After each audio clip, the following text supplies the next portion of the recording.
യഥാർത്ഥത്തിൽ എന്താണ് സംഭവിച്ചത് ഈ കെട്ടിടവുമായി ബന്ധപ്പെട്ട്? അല്ല, അത് ഈ ചില അവാസ്തവമായ കാര്യങ്ങൾ, കുപ്രചരണങ്ങൾ എനിക്കെതിരെ പ്രചരിപ്പിക്കാൻ വലിയ പരിശ്രമം നടന്നു. ഏതാണ്ട് 1500 കോടി രൂപയിലധികം വരുന്ന വികസന പരിപാടികൾ വട്ടിയൂർക്കാവിൽ എത്തിക്കാൻ ഞങ്ങൾക്ക് സാധിച്ചിട്ടുണ്ട്. LDF ഗവൺമെൻറ് ആണ് ഈ പദ്ധതി കൊണ്ടുവന്നത്. എനിക്ക് തോന്നുന്നു ഒരു നിയോജക മണ്ഡലത്തിൽ ഇത്രയും വലിയ തുക ഒരു പദ്ധതിക്ക് വേണ്ടി മുടക്കുന്നത് ആദ്യമായിട്ടാണ്. തലസ്ഥാന നഗരത്തിൽ BJPയുടെ ഒരു ഭരണസമിതി ഇപ്പോൾ വന്നു. അത് തീർച്ചയായിട്ടും ഞങ്ങളെ പരാജയം സമ്മതിക്കുന്നുണ്ട്. എണ്ണി വികസന കാര്യങ്ങൾ നടപ്പാക്കാൻ കഴിഞ്ഞു എന്നുള്ളതാണ് ഞങ്ങൾ വിശ്വസിക്കുന്നത്. തർക്കമുന്നയിക്കുന്നവർക്ക് ജീവിക്കുന്ന സാക്ഷ്യം അവിടെ ഉണ്ട്. അട്ടിമറി എന്നൊക്കെ പറയുന്നവർ അത് ചില ഇലക്ഷൻ അടുക്കുമ്പോൾ ചില ആളുകൾ അങ്ങനെ വന്നിട്ട് ഇവിടെ ഒന്നും നടക്കുന്നില്ല എന്നുള്ളൊരു ആരോപണം ഉന്നയിക്കുന്നതാണ്. നമസ്കാരം.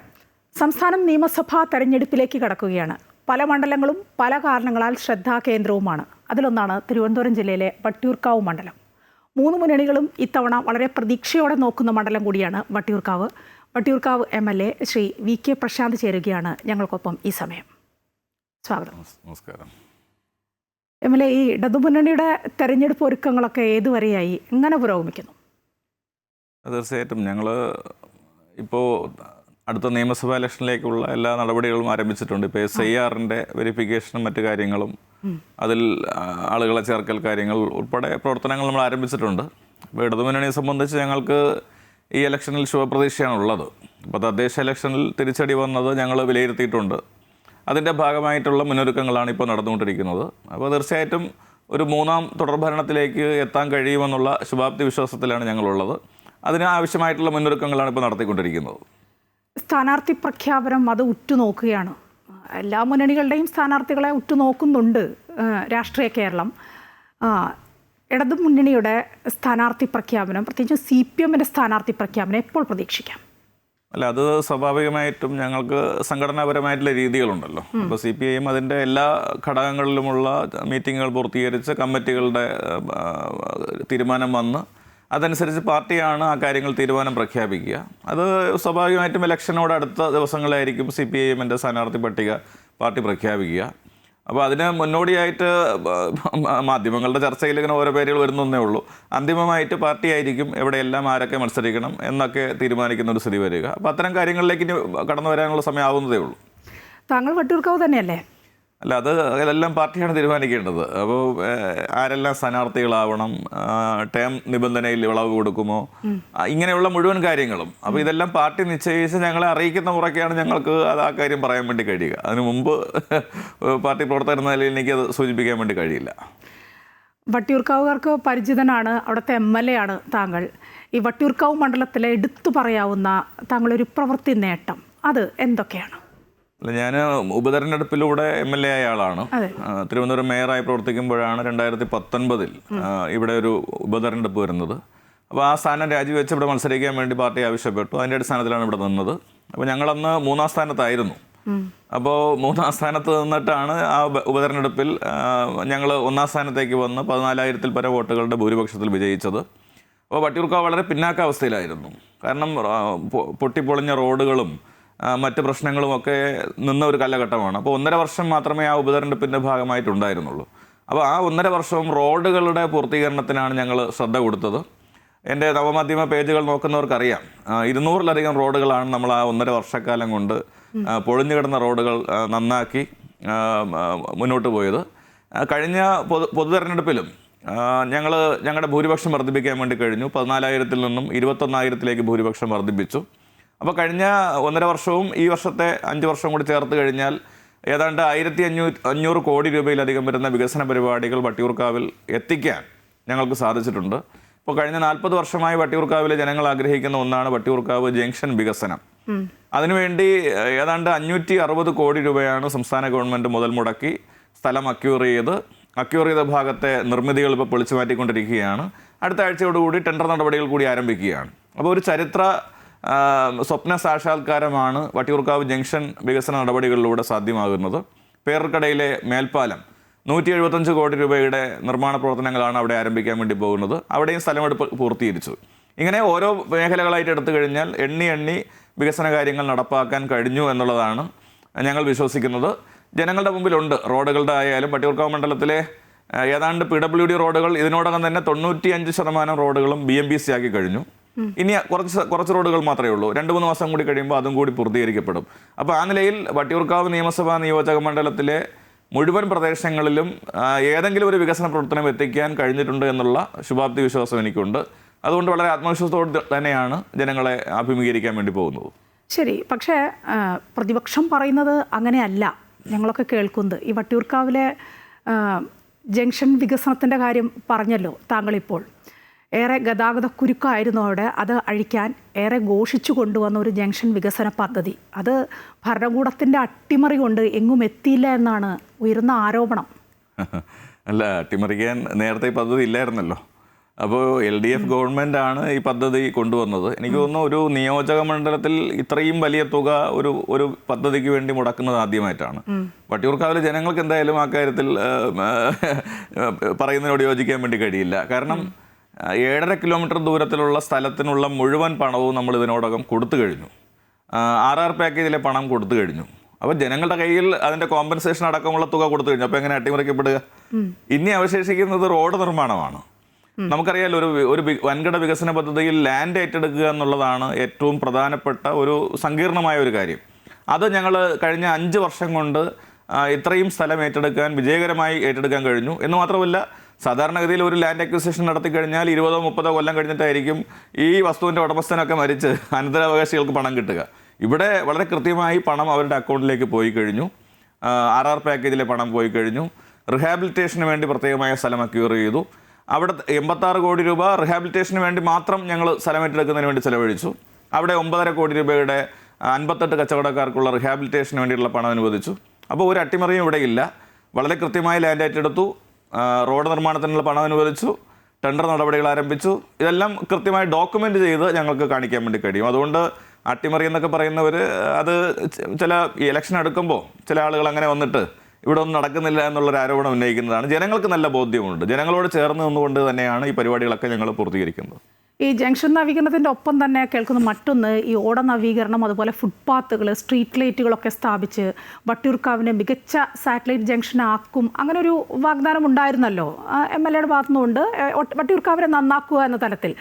എന്നാൽ കെട്ടിടങ്ങളൊക്കെ പൊളിച്ച് പകരം സംവിധാനം ഒരുക്കാതെ വ്യാപാരികളെ MLA വഞ്ചിച്ചു ഭരണകൂടം എന്നൊക്കെയാണ് ഉയരുന്ന ആരോപണം. കേട്ടിരുന്നോ അത്? അല്ല, ഞാൻ കേട്ടിരുന്നു. ഒരു പ്രമുഖ നേതാവ് തന്നെ ആ നിലയിൽ സംസാരിക്കുന്നത് ഞാൻ കേട്ടിരുന്നു. അതാണ് ഞാൻ നേരത്തെ സൂചിപ്പിച്ചത്. വട്ടിയൂർക്കാവുകാരുടെ സ്വപ്ന സാക്ഷാത്കാരമാണ് ഈ ഗവൺമെൻറ് നേതൃത്വം കൊടുക്കുന്നത്. MLA എന്ന നിലയിൽ അതിന് നേതൃത്വം കൊടുക്കാൻ കഴിഞ്ഞത് എനിക്ക് വലിയ അഭിമാനമുള്ളൊരു കാര്യമാണ്. അപ്പോൾ അവിടെ അങ്ങനെ ഒരു പ്രശ്നമില്ല. നേരത്തെ പറഞ്ഞല്ലോ, ഈ സംസ്ഥാനത്ത് തന്നെ പുനരധിവാസം നടപ്പാക്കുന്ന കിഫ്ബിയുടെ ആദ്യ പദ്ധതിയാണ് വട്ടിയൂർക്കാവിലേത്. അതിനുവേണ്ടി 2.5 ഏക്കർ ഭൂമി നമ്മൾ എടുത്തു. 58 കടക്കാർ മാത്രമാണ് പുനരധിവാസത്തിന് വേണ്ടി പദ്ധതി ആവശ്യപ്പെട്ടത്.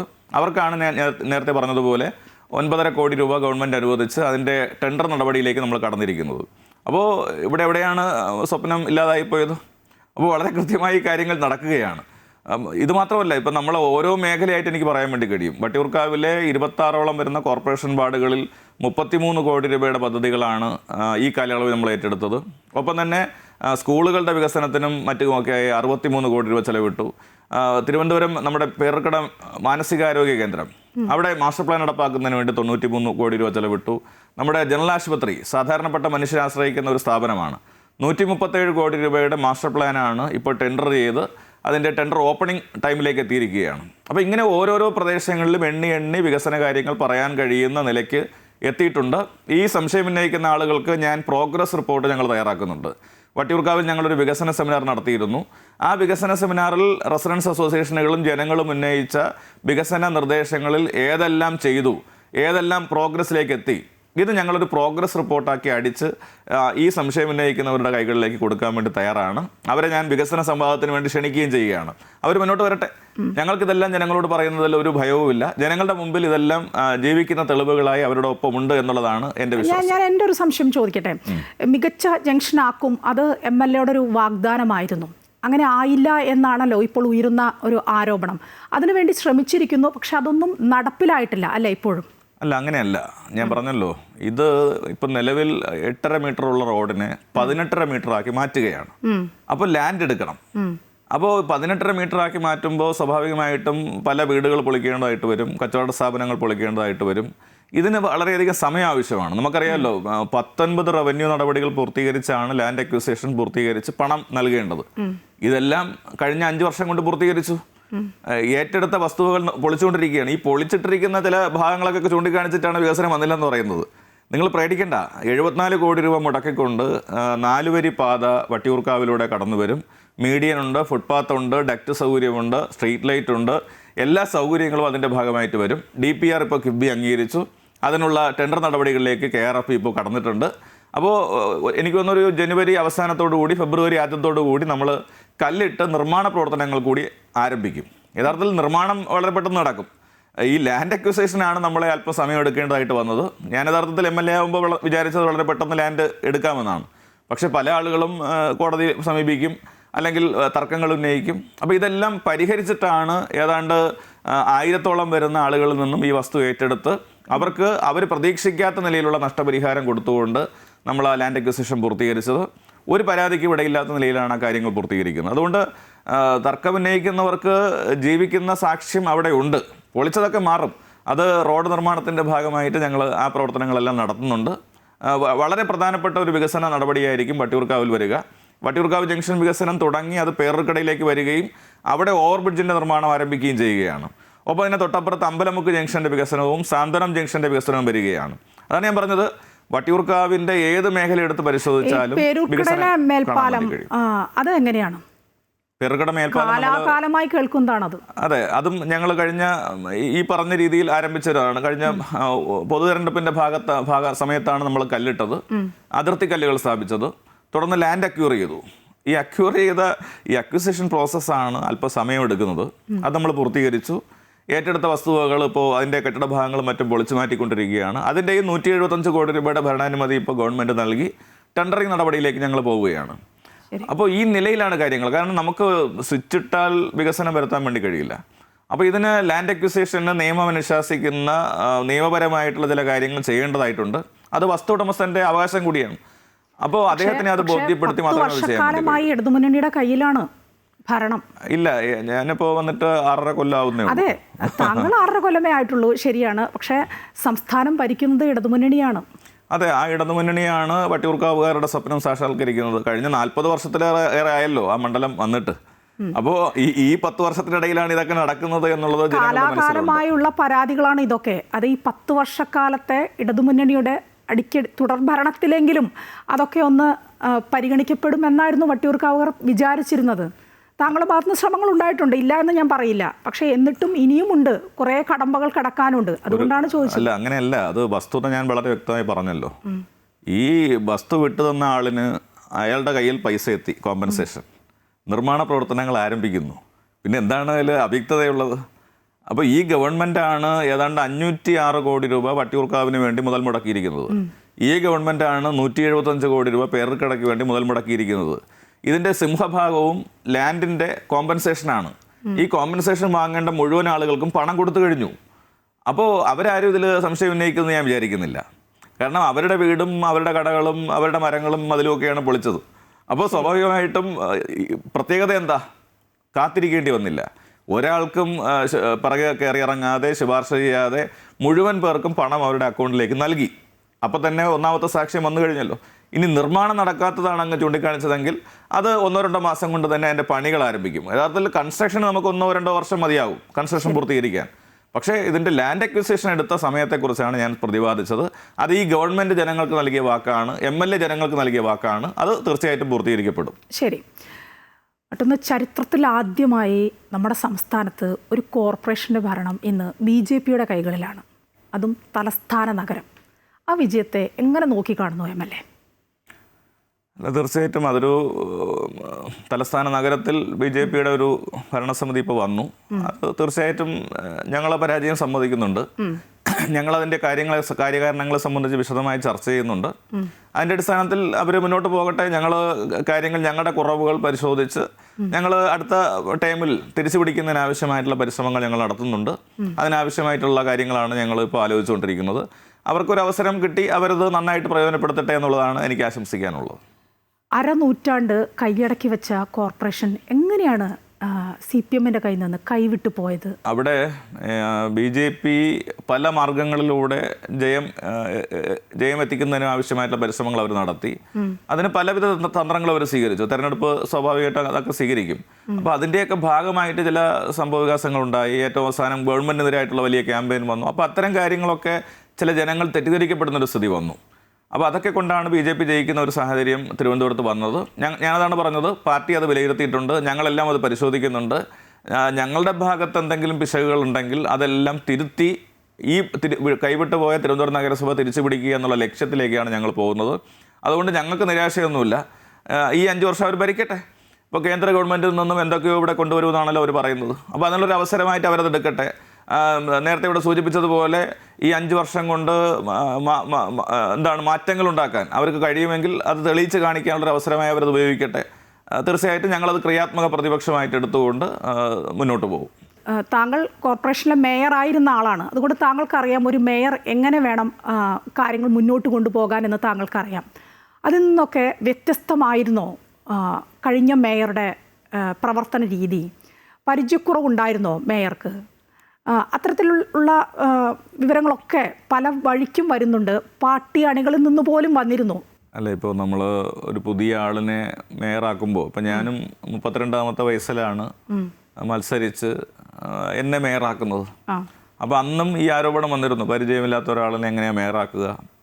അപ്പോൾ അത് സ്വാഭാവികമായിട്ടും പുതിയ ചെറുപ്പക്കാർക്ക് കിട്ടുന്ന ഒരു അവസരമാണ്. നമ്മൾ സാധാരണഗതിയിൽ മേയർ പദവിയിലേക്കും മറ്റുമൊക്കെ തന്നെ ഏറ്റവും പ്രായമുള്ള ഒരാൾ, സീനിയർ നേതാവിനെയൊക്കെ ആയിരിക്കുമല്ലോ പരിഗണിക്കുക.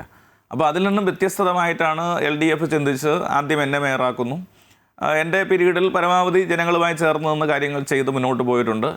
ആര്യ അതിനേക്കാൾ ചെറുപ്പത്തിലുള്ള ഒരു മേയറാണ് സെലക്ട് ചെയ്യപ്പെട്ടത്. 23ാമത്തെ വയസ്സിൽ മേയറായി വരുന്നു. ലോകത്താകെ ശ്രദ്ധ കിട്ടുന്ന ഒരു നില വന്നു. 21ാമത്തെ വയസ്സിലല്ലേ? 23ാമത്തെ വയസ്സിൽ 23ാമത്തെ വയസ്സിൽ മേയറാവുന്നു. അപ്പോൾ ലോകത്ത് ശ്രദ്ധ കിട്ടുന്ന നിലയിലേക്ക് അത് മാറി.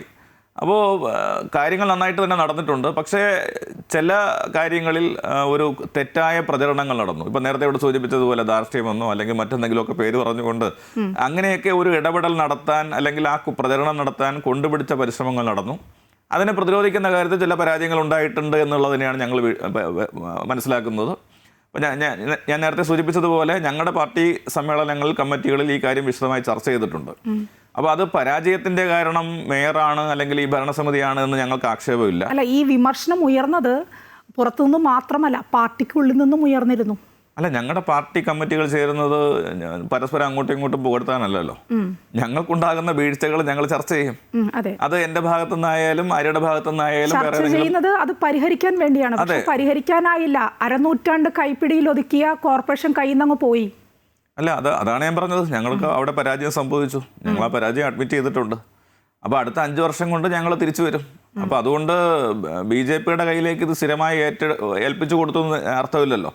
ഞങ്ങൾ നന്നായിട്ട് ഇനി ഇടപെടും, ജനങ്ങൾക്കിടയിലുണ്ടാകും.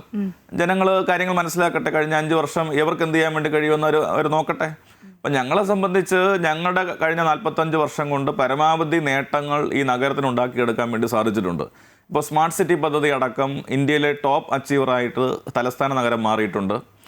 വാട്ടർ പ്ലസ് ഗ്രേഡിംഗ് നമ്മൾ നേടിയിട്ടുണ്ട്. കേന്ദ്ര പദ്ധതികൾ നന്നായി നടപ്പാക്കുന്ന നഗരമായി തിരുവനന്തപുരം മാറിയിട്ടുണ്ട്. അപ്പോൾ ഇതൊക്കെ ഞങ്ങൾ നേടിയിട്ടുള്ള നേട്ടമാണ്. ഇന്ത്യയിലെ ഏറ്റവും മികച്ച ലീവബിൾ സിറ്റിയായി നമ്മൾ മാറിയിട്ടുണ്ട്.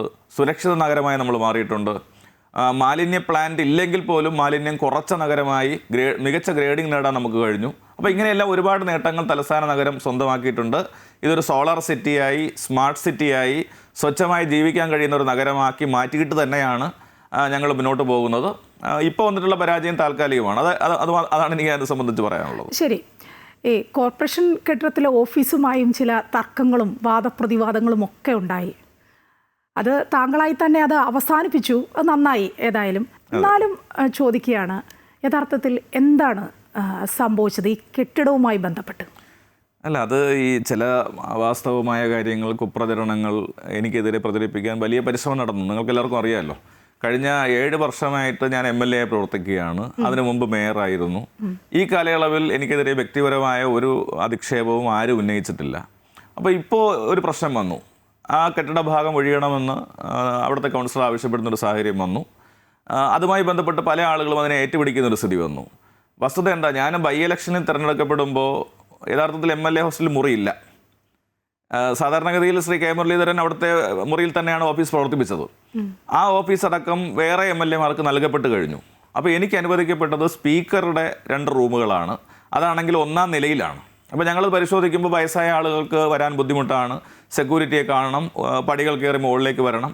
അങ്ങനെയാണ് പുറത്ത് ഒരു സ്ഥലം കണ്ടെത്തുന്നതിന് വേണ്ടി ആലോചിച്ച് നഗരസഭയുടെ ഓഫീസിൽ, ഞാൻ മേയറായിരിക്കുമ്പോൾ തന്നെയാണ് ആ കെട്ടിടം പണിഞ്ഞത്, അവിടെ കൗൺസിലറുടെ ഓഫീസുണ്ട്, തൊട്ടടുത്തുള്ള ഒരു ഹാള് ഒരു പാർട്ടീഷൻ ചെയ്താൽ അത് ഓഫീസായി എടുക്കാം എന്ന് തീരുമാനിച്ചിട്ടാണ് ആ സ്ഥലം ഞങ്ങൾ വിട്ടു നൽകണമെന്ന് കോർപ്പറേഷന് കത്ത് നൽകി. അതിൻ്റെ അടിസ്ഥാനത്തിൽ അവരൊരു വാടക നിശ്ചയിച്ച് തന്നു. ജനപ്രതിനിധികൾക്ക് സാധാരണഗതിയിൽ വാടക ഇല്ലാതെ സൗജന്യമായിട്ട് തന്നെയാണ് കേരളത്തിലെമ്പാടും കൊടുക്കുന്നത്. ഞാൻ മേയറായിരിക്കുമ്പോഴാണ് കൗൺസിലർമാർക്ക് വാർഡ് കേന്ദ്രങ്ങൾ അനുവദിക്കുന്നത്. വാർഡ് കേന്ദ്രങ്ങൾ സൗജന്യമായിട്ടാണ് നൽകുന്നത്. ഇനി സർക്കാർ കെട്ടിടങ്ങളോ നഗരസഭാ കെട്ടിടങ്ങളോ ഇല്ലാത്തവർക്ക് 8000 രൂപ സ്വകാര്യ കെട്ടിടം എടുക്കുന്നതിന് വേണ്ടി മേയറായിരിക്കവേ ഞാനാണ് ഉത്തരവിട്ട് കൊടുത്തത്. അപ്പോൾ ആ സൗകര്യമാണ് പ്രയോജനപ്പെടുത്തുന്നത്. അപ്പോൾ ജനപ്രതിനിധികൾക്ക് കുറഞ്ഞ നിരക്കിലോ സൗജന്യമായിട്ടോ ആണ് MLA മുറികൾ അനുവദിക്കാറുള്ളത്. ഇപ്പോൾ നമുക്കറിയാമല്ലോ, MLA ഹോസ്റ്റലിനും വാടകയുണ്ട്, 50 രൂപയാണ് വാടക. അപ്പോൾ അത് സ്വാഭാവികമായിട്ടും നഗരഹൃദയത്തിലല്ലേ, വേണമെങ്കിൽ അങ്ങനെ ചോദ്യം ചെയ്യാമല്ലോ. അപ്പോൾ ഇതിനെ വെച്ചുകൊണ്ട് വലിയ അപവാദ പ്രചരണം നടത്തി. 872 രൂപ വാടക കൊടുത്തിട്ട് അവിടെ നിന്ന് 25,000 രൂപ എഴുതി വാങ്ങുന്നു എന്ന നിലയ്ക്കാണ് പ്രചരണം. അപ്പോൾ ഈ കുപ്രചരണം വല്ലാത്ത നിലയിൽ സോഷ്യൽ മീഡിയയിലൂടെ ചില ആളുകൾ വ്യക്തിപരമായി ഈ നിലയിൽ പ്രചരിപ്പിക്കാൻ വേണ്ടി ശ്രമിച്ചു എന്നുള്ളത് എൻ്റെ ശ്രദ്ധയിൽപ്പെട്ടു. അപ്പോൾ ഇത് ഒരാളെ അപകീർത്തിപ്പെടുത്തുക എന്നുള്ള ലക്ഷ്യം മാത്രം ആണ്. അങ്ങനെ ഒരു വാടക ഇല്ല. കേരളത്തിലെ എല്ലാ MLA-മാർക്കും 70,000 രൂപയാണ് അവരുടെ അലവൻസ് ആയിട്ട് കൊടുക്കുന്നത്. അത് എല്ലാ ചിലവുകൾക്കുമായിട്ടാണ്. വാടക എന്നുള്ള നിലയ്ക്ക് ഒരു അലവൻസ് നൽകുന്നില്ല. ഈ 70,000 രൂപയിൽ ഞങ്ങൾ ലോണും മറ്റു കാര്യങ്ങളൊക്കെ എടുത്തിട്ടുണ്ട്. എനിക്ക് കിട്ടുന്നത് ഏതാണ്ട് 33,000 രൂപയാണ്. അപ്പോൾ ഇത് വെച്ചിട്ടാണ് ഞങ്ങൾ കാര്യങ്ങളൊക്കെ നിർവഹിക്കുന്നത്, ഓഫീസ് മുന്നോട്ട് കൊണ്ടുപോകുന്നത്. അപ്പോൾ ഈ ഒരു അപവാദ പ്രചരണവും കാര്യങ്ങളൊക്കെ വന്നതുകൊണ്ടാണ്. എന്നാൽ വിവാദങ്ങൾക്കില്ല. എന്നെ സംബന്ധിച്ച് കഴിഞ്ഞ 5 വർഷവും നേരത്തെ ഇരുന്ന 1.5 വർഷവും കൂടെ ചേർത്ത് നന്നായിട്ട് കാര്യങ്ങൾ ഇടപെട്ട ആളാണ്, ജനങ്ങൾക്കിടയിൽ പ്രവർത്തിച്ച ആളാണ്. അതുകൊണ്ട് വിവാദങ്ങൾ വേണ്ട, അത് അവസാനിപ്പിച്ച് ഒരു പുതിയ കെട്ടിടത്തിലേക്ക് മാറാൻ വേണ്ടി തീരുമാനിച്ചു. ഞങ്ങൾ അങ്ങോട്ടേക്ക് മാറി പ്രവർത്തനം ആരംഭിച്ചിട്ടുണ്ട്. അവിടെയാണ് എൻ്റെ സംശയം. MLA ഹോസ്റ്റലിൽ സൗകര്യങ്ങളുണ്ടല്ലോ താങ്കൾക്ക്. അവിടെ ഓഫീസുണ്ട്, അവിടെ താമസിക്കാൻ സൗകര്യമുണ്ട്, എല്ലാമുണ്ട്, മറ്റ് MLA-മാരെ പോലെ തന്നെ. പിന്നെ എന്തിനാണ് മറ്റൊരു സ്ഥലത്തേക്ക് മാറുന്നത്? അവിടെ പോരെ? MLA ഹോസ്റ്റൽ ഓഫീസിൽ തന്നെ പോരെ? അത് വട്ടിയൂർക്കാവ് മണ്ഡലത്തിന്റെ പരിധിയിൽ വരുന്നതുമാണ് MLA ഹോസ്റ്റൽ. പിന്നെ എന്താണ്? അല്ല, അത് മനസ്സിലാക്കേണ്ടത് ഇത് MLA-മാരുടെ വാസസ്ഥലമാണ്. ഇപ്പോൾ നിയമസഭ സമ്മേളിക്കുന്ന സമയത്ത് MLA-മാർക്ക് മീറ്റിങ്ങുകൾ കൂടാനും അവരുടെ കാണാൻ വരുന്ന ആളുകളെ സ്വീകരിക്കാനും ഒക്കെയുള്ള സ്ഥലമാണ്. ശരി. അപ്പോൾ എൻ്റെ നിയോജക മണ്ഡലത്തിൻ്റെ ഒരു മൂലയിലാണ് ഈ MLA ഹോസ്റ്റൽ ഉള്ളത്. അപ്പോൾ ജനങ്ങളുടെ സൗകര്യമാണ് ഞാൻ നോക്കിയത്. കാരണം അവർക്ക് സെക്യൂരിറ്റിയെ കാത്തു നിൽക്കേണ്ട, സ്റ്റെപ്പ് കയറി മുകളിലേക്ക് വരണ്ട, താഴത്തെ നിലയിൽ. ഞാൻ ചോദിക്കട്ടെ, എന്ത് അപരാധമാണ് ഞാൻ ചെയ്തത്? ഹോസ്റ്റൽ പാളയത്താണ്. ആയിക്കോട്ടെ, എന്റെ സൗകര്യം. ഈ പറയുന്ന കോർപ്പറേഷൻ കെട്ടിടം ശാസ്ത്രമംഗലത്താണ്. അതെ, 2 കിലോമീറ്ററിന്റെ വ്യത്യാസമേ ഉള്ളൂ. അത് തന്നെ. അത് ഞാൻ പറയുന്നത് ഇപ്പോൾ നമ്മുടെ നാലാഞ്ചിറ മുതൽ ഇങ്ങോട്ടുള്ള മേഖല എൻ്റെ മണ്ഡലത്തിലാണ്. കാച്ചാണി മുതൽ ഇപ്പുറത്ത് വലിയവിള മുതലുള്ള സ്ഥലങ്ങളും എൻ്റെ മണ്ഡലത്തിലാണ്. ഇതിന്റെ ഒരു സെൻട്രൽ പോയിന്റിലാണ് ശാസ്ത്രമംഗലം നിശ്ചയിച്ചത്. അത് ജനങ്ങളുടെ സൗകര്യത്തിന് വേണ്ടിയിട്ടാണ്. ജനങ്ങൾക്ക് എത്തിച്ചേരാൻ കഴിയുന്ന വളരെ എളുപ്പം MLA ഓഫീസ്. ഞാൻ അവിടെ രാവിലെ 10 മണിക്ക് ഓഫീസ് ആരംഭിച്ചു കഴിഞ്ഞാൽ രാത്രി 9:30-10 മണി വരെ സജീവമായ ഓഫീസ് ഇടപെടുകയാണ്. ഏത് സമയത്ത് വേണോ ആളുകൾക്ക് വരാം. ഞാൻ വിചാരിക്കുന്നത് ആ ഓഫീസിൽ വരാത്ത വട്ടിയൂർക്കാവുകാരില്ല. ഒരു കല്യാണം ക്ഷണിക്കാനെങ്കിലും എല്ലാവരും അവിടെ വന്നിട്ടുണ്ട്. അപ്പോൾ ആ നിലയിൽ ജനങ്ങൾ പ്രയോജനപ്പെടുത്തിയ ഒരു ഓഫീസാണ്. അപ്പോൾ അത് MLA ആണ് അല്ലെങ്കിൽ ജനങ്ങളാണ് നിശ്ചയിക്കേണ്ടത് എവിടെ ഓഫീസ് വരണം. ചില ആളുകൾ തിട്ടൂരം പോലെ പറയുകയാണ്, നിങ്ങൾക്ക് അവിടെ ഇരുന്നൂടെ എന്ന് ചോദിക്കുകയാണ്. അപ്പോൾ അത് ശരിയല്ല. ജനങ്ങളുടെ ആവശ്യത്തെ കരുതിക്കൊണ്ടാണ് അവിടെ ഓഫീസ് എടുത്തത്. അത് നഗരസഭയോട് ആവശ്യപ്പെട്ടു, അവരൊരു വാടക നിശ്ചയിച്ച് നൽകി. ആ വാടക നൽകി നിയമാനുസരണമാണ് അവിടെ ഇരിക്കുന്നത്, കടന്നു കയറി അനധികൃതമായി ഇരിക്കുന്നതല്ല. അപ്പോൾ ഇത് നന്നായിട്ട് ജനങ്ങൾക്ക് നല്ല ബോധ്യമുണ്ട്. അതുകൊണ്ടാണ് ഇനി വിവാദങ്ങൾക്ക് വേണ്ട എന്ന് നിശ്ചയിച്ചുകൊണ്ട് പുതിയ ഓഫീസിലേക്ക് മാറാൻ തീരുമാനിച്ചത്. അതെന്തായാലും നല്ലൊരു തീരുമാനമായി. തർക്കങ്ങളിൽ നിന്നൊക്കെ മാറി നിൽക്കുന്നതാണല്ലോ നല്ലത്. വട്ടിയൂർക്കാവിൽ വലിയ ത്രികോണ മത്സരം തന്നെയായിരിക്കും ഉണ്ടാവുക, അല്ലേ? തീർച്ചയായിട്ടും മത്സരം നടക്കട്ടെ. ത്രികോണ മത്സരവും ഏത് മത്സരമായാലും ഞങ്ങൾ അതിനെ ആത്മവിശ്വാസത്തോടെയാണ് നേരിടുന്നത്. ഞാൻ നേരത്തെ ആദ്യം സൂചിപ്പിച്ചതുപോലെ 3-ാം സ്ഥാനത്ത് നിന്നും 1-ാം സ്ഥാനത്തേക്ക് LDF വന്നു. അത് നിലനിർത്താൻ ഞങ്ങൾക്ക് സാധിച്ചു. കഴിഞ്ഞ 6.5 വർഷക്കാലം കൊണ്ട് പരമാവധി കാര്യങ്ങൾ ജനങ്ങൾക്ക് വേണ്ടി ചെയ്യാൻ വേണ്ടി സാധിച്ചു. അതുകൊണ്ട് ത്രികോണ മത്സരം വരട്ടെ, ഞങ്ങൾക്ക് ജയിക്കുമെന്നുള്ള കാര്യത്തിൽ ശുഭാപ്തി വിശ്വാസമുണ്ട്. 24 കൃത്യമായി ഓരോ സമയത്തും ജനങ്ങൾക്കിടയിലാണ് MLA ഉള്ളത്.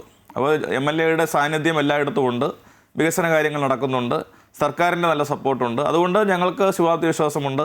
ഏതൊക്കെ ആളുകൾ മത്സരിക്കാൻ വന്നാലും മണ്ഡലം നിലനിർത്താൻ വേണ്ടി ഞങ്ങൾക്ക് സാധിക്കും എന്നുള്ളതാണ് ഞങ്ങളുടെ ഏറ്റവും വലിയ പ്രതീക്ഷ. എന്തായാലും വളരെയധികം നന്ദി ഇത്രയും നേരം ഞങ്ങളോട് സംസാരിച്ചതിന്. ഏതായാലും വട്ടിയൂർക്കാവിൽ മത്സരം കനക്കുമെന്ന് ഉറപ്പാണ്. സ്ഥാനാർത്ഥി നിർണയമൊക്കെ നടക്കട്ടെ, പ്രചാരണം ആരംഭിക്കട്ടെ. അപ്പോൾ നമുക്ക് വീണ്ടും ഇരിക്കണം. വളരെയധികം നന്ദി. നമസ്കാരം.